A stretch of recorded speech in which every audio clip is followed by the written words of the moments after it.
Kyiv is freezing in darkness. After massive Russian missile and drone strikes on Ukraine's energy grid, nearly 60% of the capital remains without electricity, while thousands of buildings are without heating as temperatures fall well below zero.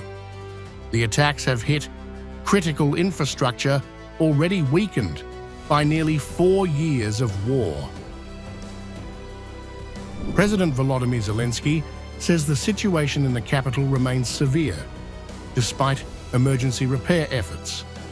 Zelensky says multiple regions are facing the most difficult conditions, including Kyiv, Kharkiv, Sumy, Chernihiv, and Dnipro, as repair crews work under constant threat of renewed attacks.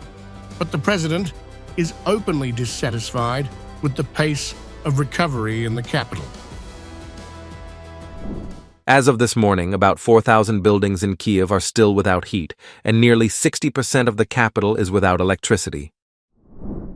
According to city authorities, the resources deployed are sufficient, but time is needed. I disagree with this assessment. Additional measures and resource mobilization are needed. Kyiv's mayor has pushed back, saying the city is battling repeated strikes and extreme weather, forcing crews to reconnect the same buildings again and again.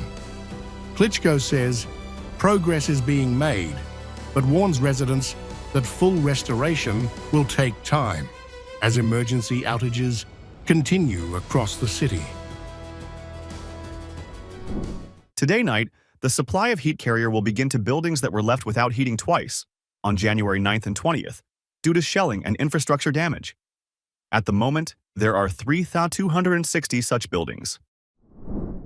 As of this morning, just under 3,000 multi-story buildings in the capital remain without heat supply. Over the past night, heat was restored to 227 buildings. Emergency power outages continue to occur in Kyiv. The cold is turning the blackout into a humanitarian emergency. Temperatures in Kyiv have plunged to -12 to -13 degrees Celsius, forcing residents to sleep in winter clothing and seek shelter underground. Thousands have spent nights in metro stations, while emergency heating tents have been set up across the city.